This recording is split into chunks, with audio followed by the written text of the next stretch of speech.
영광이 드러난 밤이라는 제목으로 요한복음 17장 1절 본문으로 함께 말씀 나누시겠습니다. 요한복음 17장 1절 말씀입니다. 우리 다 같이 한 목소리로 함께 천천히 또박또박 읽겠습니다. 시작.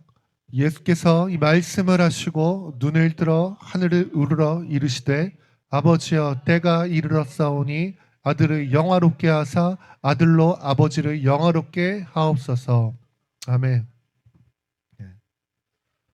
오랜만에 또 강화팀 되게 오랜만인 것 같네요. 네, 너무 반갑고 너무 기쁩니다. 또 함께 짧은 시간이지만 함께하지 못하니까 또 소중하다는 거 깨닫는 시간인 것 같습니다. 네, 이제 예수님께서 고별 설교를 16장까지 마치시고 이제 17장 마지막 기도를 하십니다. 이 기도가 굉장히 중요하고 이 기도를 대제사장적 기도라고도 하고 유언적인 기도라고도 할 수 있는데 오늘 기도의 첫 시작인 요한복음 17장 1절에 오늘 여기에 아주 중요한 하나의 원리가 있는데 그게 뭐냐면은 하나님이 어떻게 영화롭게 되시는가를 이야기하고 있습니다. 여기에 그 한 가지 원리가 있는데 하나님이 영화롭게 되시는 원리가 뭐냐면은 아들이 영화롭게 되면은 아버지가 영화롭게 된다는 겁니다. 오늘 이 말씀이 그거를 이야기하고 있는 거죠. 그러면 이것을 위하여서 우리가 한 가지 짚고 넘어가기 원하는 것은 그러면 영화롭게 된다는 것은 무엇인가? 근데 이게 한자어로 되어 있어서 그런데 조금 쉽게 표현하면은 영광스럽게 된다는 표현입니다. 영광스럽게 된다. 그럼 영광스럽다라는 것은 무엇인가? 이것도 우리한테 좀 추상적인 개념이죠.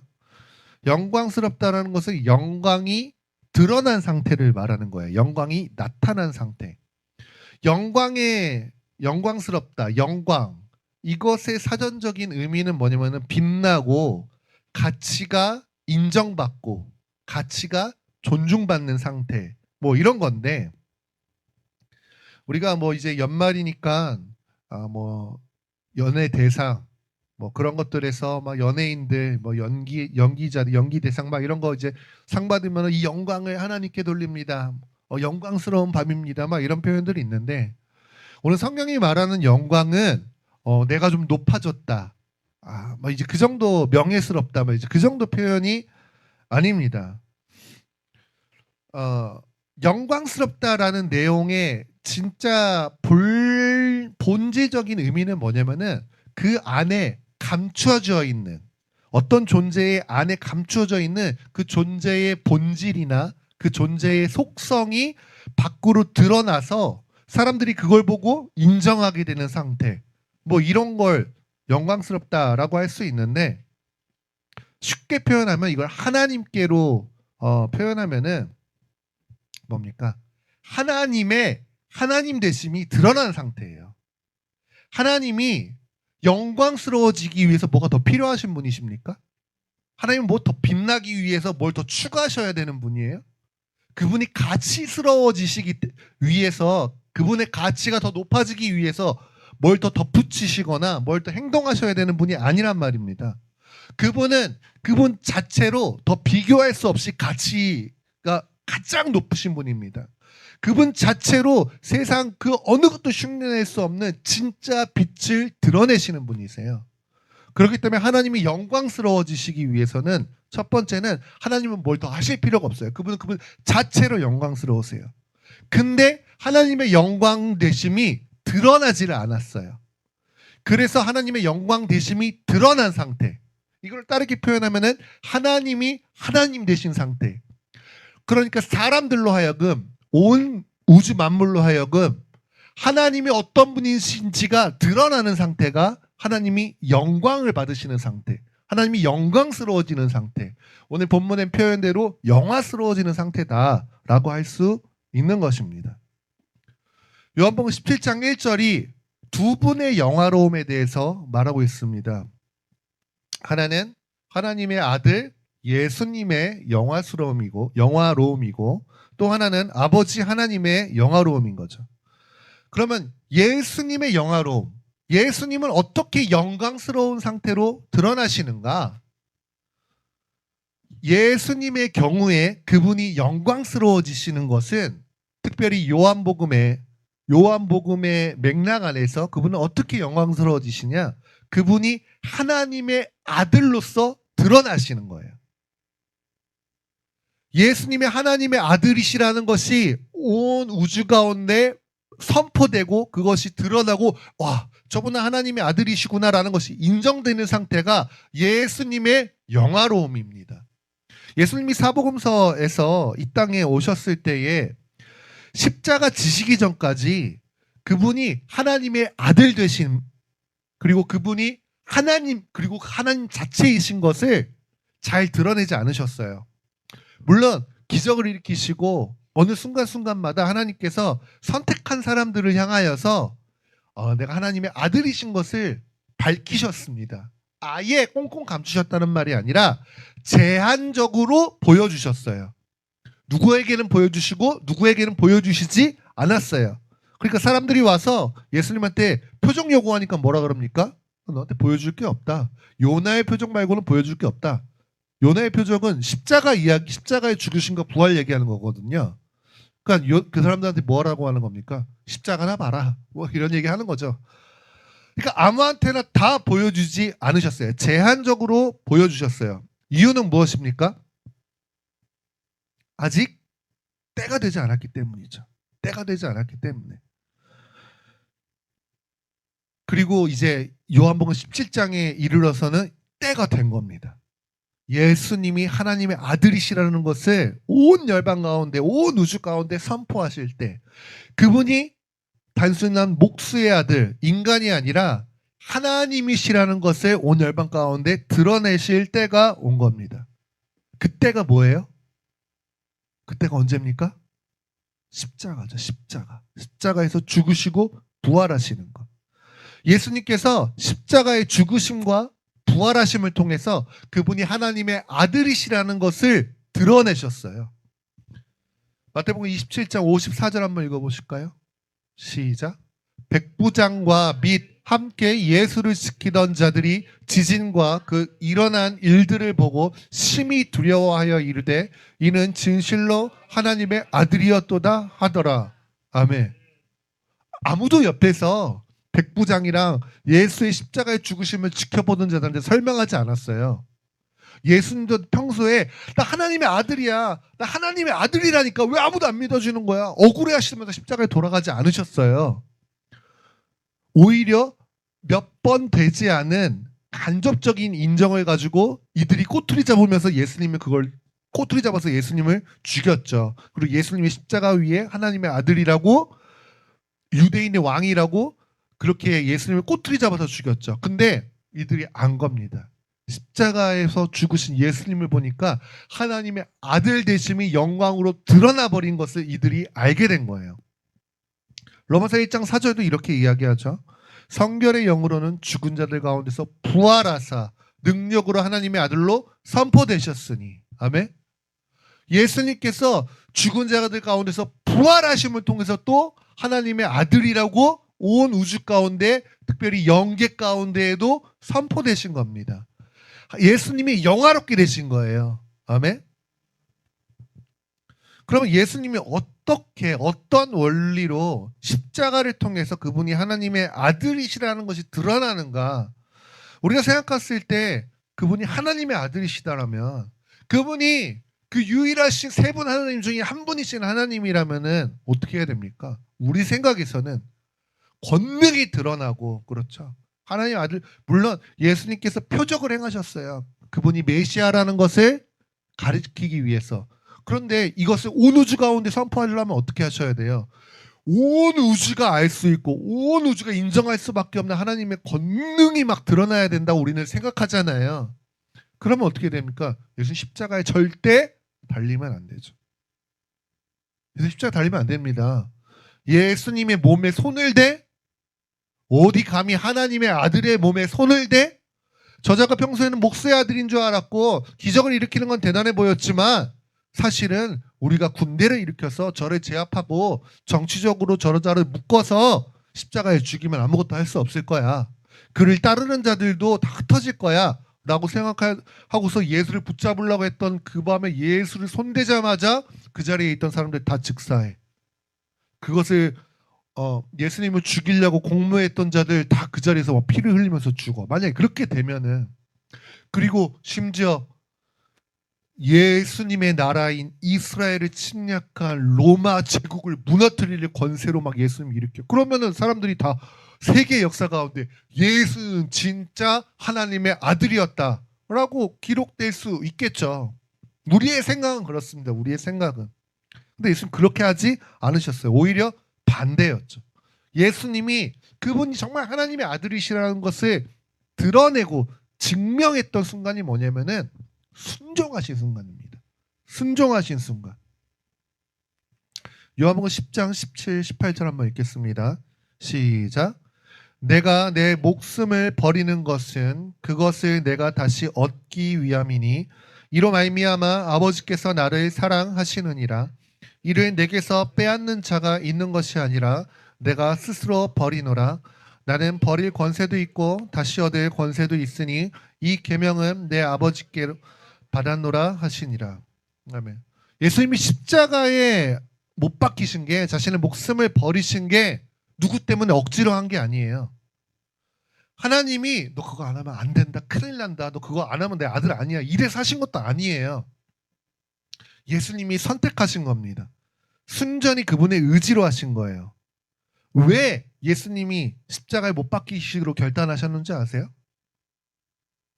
오늘 요한복음 전체의 어떤 흐름 안에서 이것을 설명하자면, 한마디로 정의하자면은 하나님 아버지가 원하셨기 때문입니다. 아버지의 뜻이었기 때문에 예수님 십자가에 못 박히신 거예요.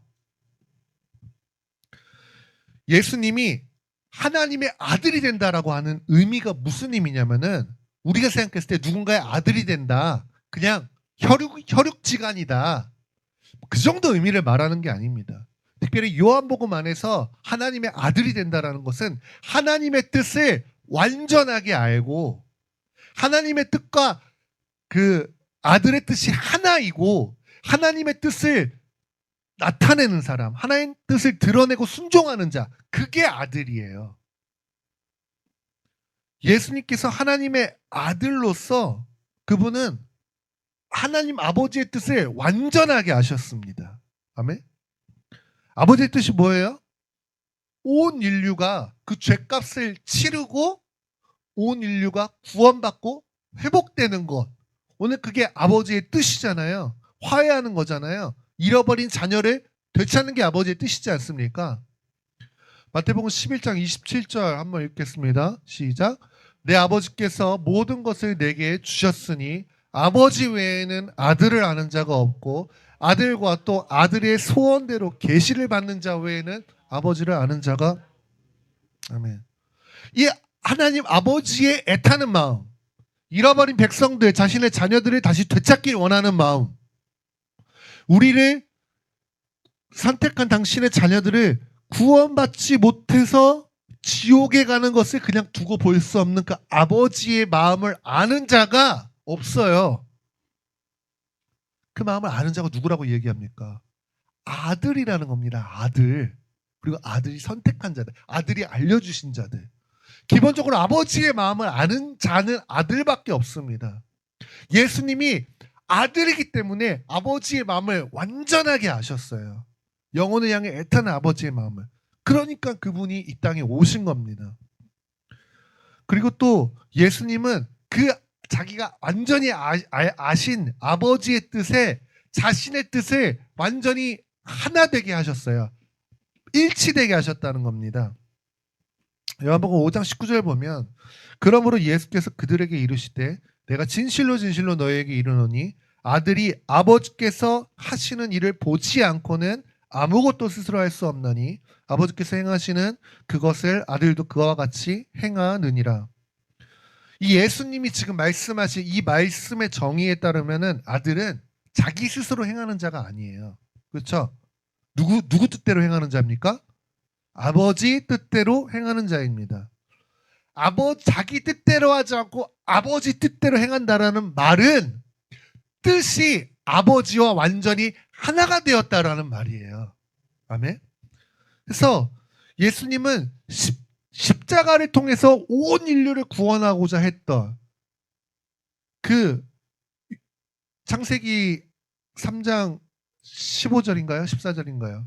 그 원시복음에서부터 하나님께서 드러내셨던 여자의 후손을 통해서 뱀의 머리를 박살내시고 오늘 그의 자손들을 구원하시기로 약속하셨던 그 아버지의 뜻을 자신의 뜻으로 고정시켜 버리셨어요. 맞춰 버리셨습니다. 그래서 그 뜻을 이루신 겁니다. 근데 하나님께서 이런 하나님의 뜻을 이루기 위해서 이 땅에 있는 백성들 중에서 아들로 삼은 자들이 있었어요, 원래. 누굽니까, 그게? 이스라엘이죠, 이스라엘. 근데 이스라엘은 어떻게 했어요? 실패했죠. 그들이 실패했죠. 그들은 하나님의 뜻을 알려고 하지도 않았고, 하나님 아버지의 뜻에 자신의 뜻을 맞추려고 하지도 않았고, 결정적으로 순종하지 않았죠. 아버지의 뜻을 드러내지 않았죠. 그게 이스라엘을 선택한 목적이었는데, 근데 예수님은 아니었어요. 예수님은 아셨고 뜻을 하나로 합치셨고 그리고 끝내 순종하셨습니다. 아멘. 그래서 예수님이 이 고난에 순종하셔서 십자가에 순종하시는 것을 통해서 이분이야말로 아버지를 알고 아버지와 뜻이 같고 아버지께 순종하여 아버지의 뜻을 이루는 진정한 하나님의 아들이심을 드러내신 겁니다. 아멘.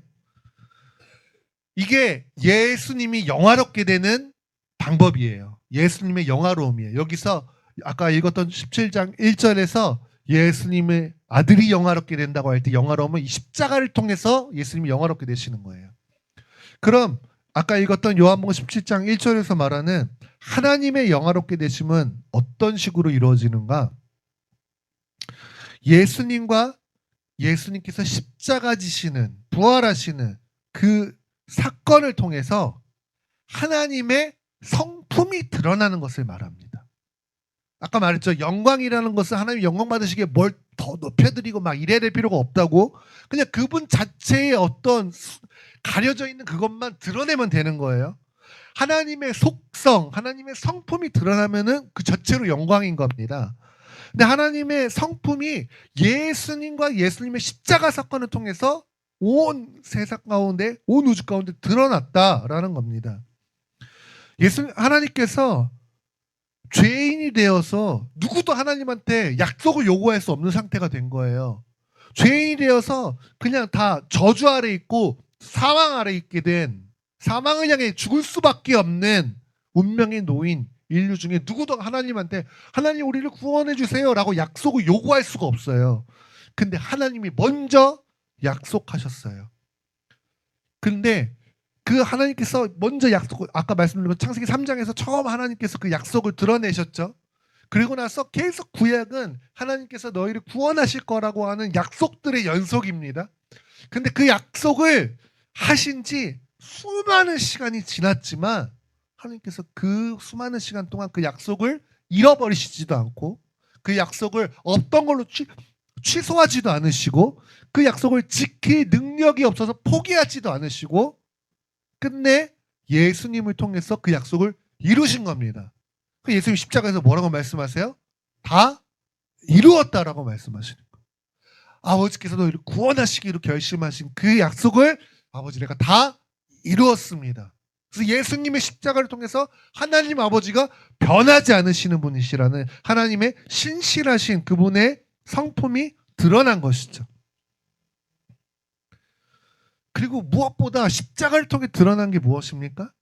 그분의 공의가 드러났죠. 그분의 공정하시고 의로우심.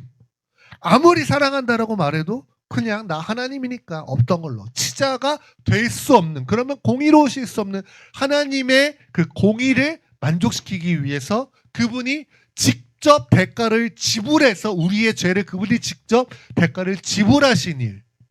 우리가 그 대가를 지불하면 우리가 사망으로, 우리가 지옥으로 끝날 수밖에 없는 거지만 하나님께서 그것을, 그 공의를 본인이 직접 그 값을 지불하신 일이 바로 십자가인 거죠. 십자가에는 하나님의 공의가 드러나 있습니다. 마지막으로 결정적으로 무엇입니까? 하나님의 사랑이 드러나 있는 거죠. 하나님의 사랑. 하나님이 말로만 사랑한다고 말씀하지 않았어요. 내가 너를 사랑한다, 내가 너를 사랑한다 라고 하는데 우리가 사망 가운데 있는 것을 그냥 보고 계시지 않습니다. 사랑한다고 말하면서 옆에 있는 사람을 죽어가는 걸 그냥 보고 있다라면 그거는 사랑이라고 할 수 없는 거죠. 선한 사마리인의 비유에서도 말하는 거죠. 결국 진짜 이웃은 누구이냐? 그 말은 진짜 너를 사랑하는 자가 누구이냐? 오늘 그를 싸매고 그를 그런 묵을 수 있는 곳으로 데려다주고 그것에 값을 지불해준 자가 진짜 이웃, 사랑을 베푼 자, 그의 공경과 어려움을 외면하지 않은 자, 죽어가는 것을 그냥 두지 않은 자라는 거예요. 하나님께서 사랑한다 사랑한다 말씀하시고 야 근데 죗값은 어쩔 수가 없어. 죗값을 어떻게 대신할 수 있는 방법이 없어. 라고 모른 척하지 않으셨다라는 거예요. 그걸 그 사랑을 증명하시기 위해서 십자가 아들을 내어주시는, 그러니까 아브라함이 그 100세에 얻은 아들 이삭을 죽이려고 했을 때 아브라함이 하나님 아버지의 마음을 알지 않았겠습니까? 하나님의 사랑을 알지 않았겠어요? 하나님께서 그 마음으로 마치 아브라함이 이삭을 죽이려고 했던, 아브라함은 이삭을 죽이진 않았고 죽이려고 하는 믿음의 순종까지만 보였지만 하나님은 실제로 예수님을 죽도록 내어 주신 거죠. 그래서 십자가를 통해서 하나님 아버지 자신의 사랑이 어떤 것인지를 확증하셨습니다. 이게 아들 예수님을 통해서 하나님께서 영화롭게 되시는 방법이에요. 그분의 신실하심, 그분의 공의로우심, 그분의 사랑, 오늘 이것이 십자가를 통해서 예수님을 통해서 드러나는 것입니다.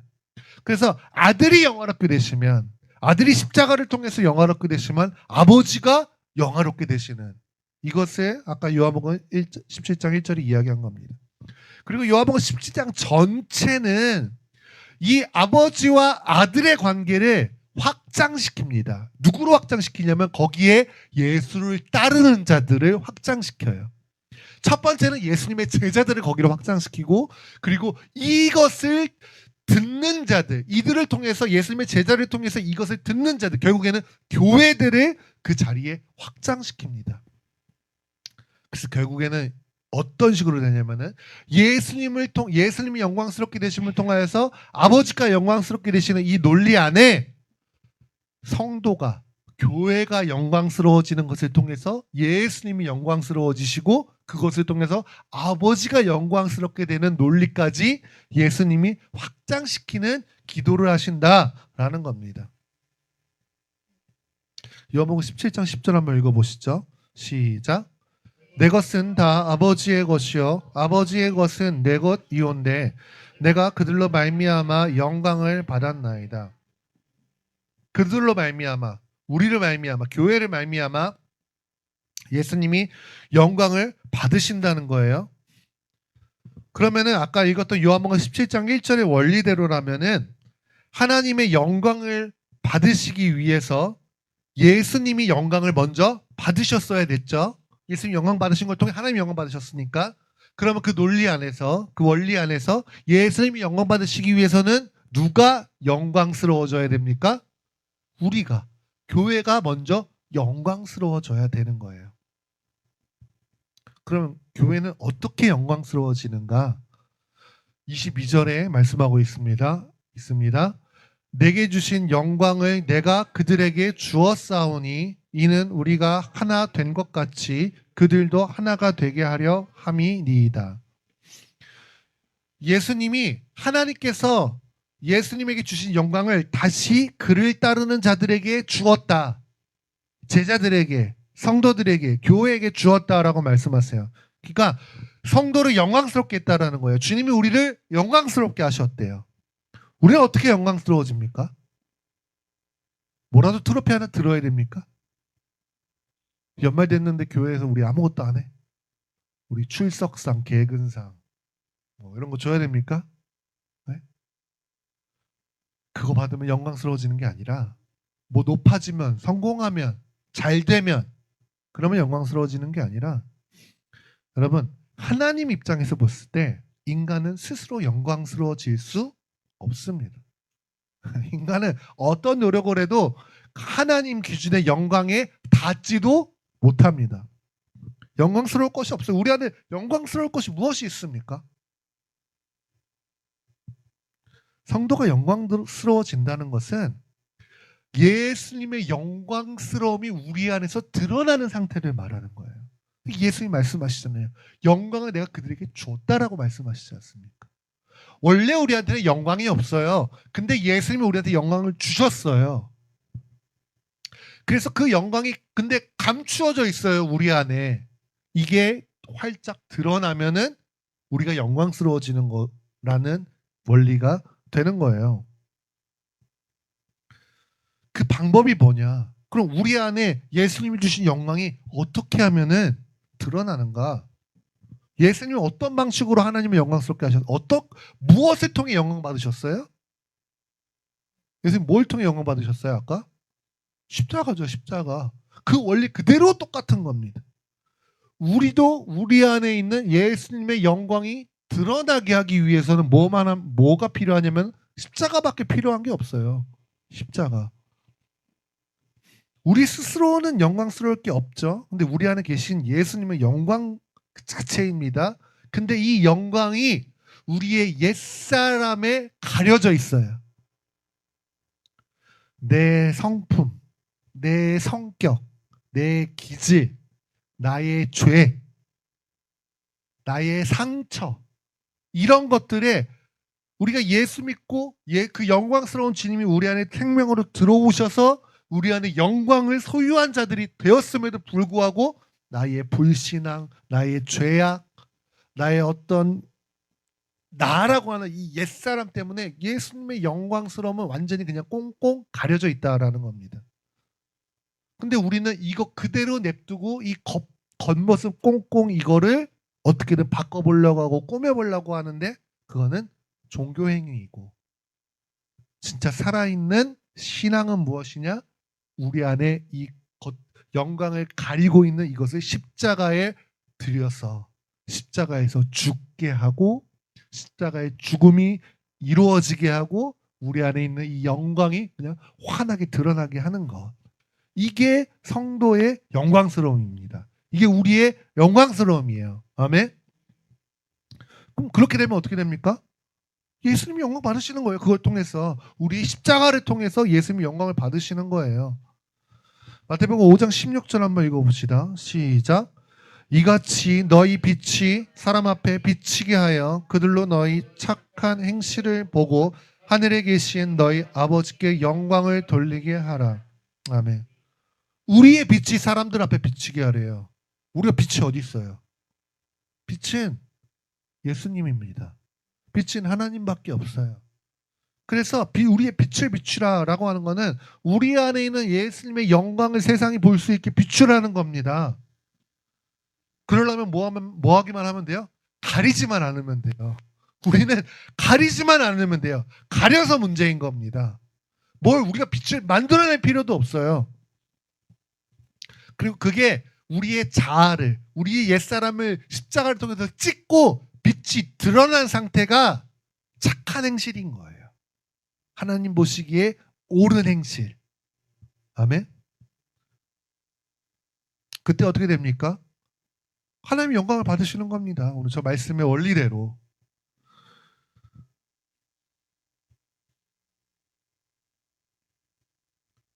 우리 교회가, 우리 각 사람이 이 영광의 빛을 더 드러낼 수 있는 이제 25년을 마무리하고 26년이 되기를 원합니다.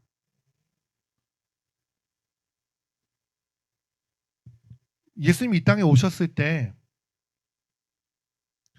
모든 사람이 다 예수님께 영광을 돌리지 않았어요. 잘 알고 계시죠? 헤롯 왕은 어땠습니까? 예수님이 유대인의 왕이 이 땅에 왔다라고 하는 동방박사들의 이야기를 들으니까 어떻게 합니까? 베들레헴에 있는 2살 밑째 애기들은 다 죽여버려요. 학살을 했단 말이에요. 자기의 왕권이 위협을 받을까봐, 자기가 왕이 되지 못할까봐. 그리고 그 당시에 있었던 왕과 함께 있었던 대제사장들, 서기관들, 성경을 연구한다고 하는 자들, 말씀이 있다고 하는 자들, 그들이 알았어요. 구세주가 어디서 나냐? 구원자가 유대인의 진짜 왕이 어디서 난다고 하더냐? 라고 해도 헤롯이 물으니까 베들레헴이라고 하더이다. 성경에 미가서에 그렇게 기록되어 있던데요. 라고 그들이 알았어요. 알았는데 그들은 어떻게 합니까? 왕이 온다는 소식, 왕이 어디서 날지도 알고 있었고, 왕이 올 거라는 계시를 받아서 자기 앞에 이방인들이 이렇게 와 있는 것을 보고도 그들은 무관심했어요. 왕을 영접하러 가지 않았습니다. 지금이라고 해서 뭐 크게 다르지 않죠. 우리가 뭐 아까도 뭐 계속 이야기했지만 이 세상이 예수님한테 무관심한 반응이 두 가지예요. 오늘 대제사장 서기관들처럼 예수님한테 무관심하거나, 아니면 헤롯처럼 예수님을 대적하고 예수님을 없애려고 하고 죽이려고 하거나. 그러니까 온 세상이 들뜨는 세상 분위기 만들어서 예수는 생각하지도 못하게 하는 거죠. 예수의 옛자도, 심지어 교회 안에서도 즐거워합니다. 그래도 크리스마스인데, 그래도 기뻐해요. 그래도 어쨌든 크리스마스 때 뭐 케이크 1년 중에 그래도 제일 많이 팔리는 날이라면서요. 왜? 왜 예수님 생신을 왜 자기들이 케이크를 먹는 거야? 여러분은 드십시오. 우리는 예수님 생신을 정말로 즐거워하는 자들이니까. 근데 대부분은 그거랑 상관없이 케이크를 많이 그렇게 사간다라는 거예요. 요즘은 경기가 안 좋아서 어떤지 모르겠어요. 옛날에는 막 크리스마스 되면은 막 이 케이크 박스 막 이렇게 막 탑으로 쌓아놓고 그랬어요. 며칠 전부터 막 준비하고. 근데 그 정작 그들이 기뻐하고 즐거워하는 크리스마스에 예수님은 안 계시다라는 겁니다. 그럼 이때 누가 예수님을 영광스럽게 할 겁니까? 누가 예수님께 영광을 돌릴 겁니까? 예수님을 따르는 우리밖에 없는 거죠. 교회들, 성도들인 거죠. 그럼 우리가 어떻게 예수님을 영광스럽게 하는가? 우리의 십자가 질 때 그게 가능해진다라는 겁니다. 오늘 우리가 말씀을 정리하면서 함께 기도하기 원합니다. 여러분, 예수님의 생명을, 우리 안에 예수님의 생명이 오셨다라는 것을 묵상하고, 오늘 그분의 생명이 나를 통해 드러나고, 그것을 위하여서 내 안에, 여러분의 옛사람이 만져지잖아요. 느껴지잖아요. 내 이 혈기, 내 상처들, 내 고집들, 내 안에 나도 어떻게 할 수 없는 진짜 이 하나님을 대적하는 나의 이 기질들, 이런 것들 막 너무나도 선명하고 드러나지 않습니까? 다른 사람은 몰라도 나랑 하나님은 아는 것들. 근데 그거를 십자가에, 이거 죽었다라고 주님 말씀하셨죠. 그 진리를 믿습니다. 라고 진리를 믿고 이제 성령님께 내 삶의 주도권을 내어드리는 거죠. 성령님 나를 인도하여 주십시오. 그럴 때 예수님의 생명의 빛이 드러나는 겁니다. 비로소 예수님이 이 땅에서 영광을 받으시는 거예요. 그러니까 우리가 뭘 억지로 만들고 흉내내서 가능한 게 아니라는 거죠. 여기에는 이제 이 진리를 아는 믿음과 순종만 필요한 겁니다. 이 빛이 드러나야 되는 순서는 뭐냐면은, 먼저는 예루살렘이고 온 유대고 사마리아고 땅 끝입니다. 성경이 말하는 원리대로라면. 그래서 우리한테 적용하자면은 먼저는 가장 가까이 있는 가족들에게 해야 됩니다. 이게 어려운 거예요. 가족들한테 예수님의 빛이 비추이게 하는 게 어려운 겁니다. 우리는 항상 가족들은 이해의 대상으로 여기기가 가장 쉽죠. 저부터도 그런데 나를 이해해주고 내가 어떤 모습을 보여도 괜찮아야 되고, 그것이 뭐 편안하는 이름이든 무엇이든. 근데 오늘 성경이 말하고 있는 원리는 우리가 있는 곳, 복음이 시작된 곳, 빛이 시작되는 곳, 예루살렘에서부터, 내가 있는 곳에서부터여야 한다는 겁니다. 그리고 온 유대, 하나씩 퍼져가야 되는 거예요. 이웃들에게. 그래서 이제는 우리 교회가 우리 이 운양프라자 6층에 있는 사람들을 위해서도 기도했으면 좋겠습니다. 한 격주에 한 번 정도는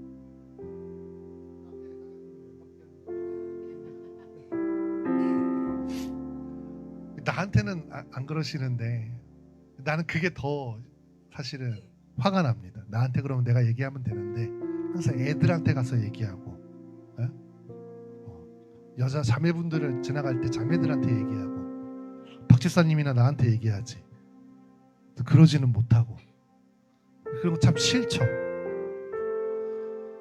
근데 또 사실은 나이도 있으신 어르신들인데 젊은 사람들이면 가서 뭐 이렇게라도 할 텐데 그것도 아니고. 근데 저도 이런 말씀을 준비하고 이 말씀 준비하기 이전부터 좀 그런 부담이 있는 것 같아요. 그들에게 어떻게 해야 되는가? 뭐 항의할 수도 있겠죠. 네가 잘났네, 내가 잘났네, 옳고 그른 것을 따지자라고 할 수도 있겠죠. 근데 주님의 방법이 아닌 것 같습니다.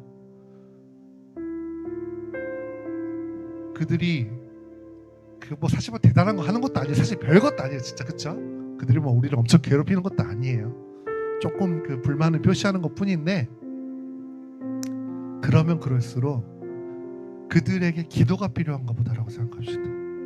그들한테 영광의 빛이 드러나는 것이 필요한 거구나라고 생각하십시오. 그런 이야기 하지 않습니까? 하나님한테 사랑해 주십시오라고 하면 하나님이 사랑을 뿅 하고 주시는가, 사랑할 기회를 주시는가? 하나님 우리에게 영광의 빛을 비출 하나님의 사랑을 드러낼 기회를 우리에게 주시는 겁니다. 우리가 이 땅에서 하나님 나라 임하십시오, 하나님 이 땅을 다스리십시오 라고 할 때 그냥 우리가 기도만 하고 우리끼리 갇혀서 예배만 하고 그치는 것이 아니라 먼저 우리 이웃들에게 태도에서부터 그들에게 하나님의 사랑을 보일 수 있고, 또 그들을 불쌍히 여기고 그들을 위하여 중보하고 기도하고, 오늘 그럴 수 있는 오늘 우리 2025년을 마무리하는 때와 또 2026년이 되었으면 좋겠습니다.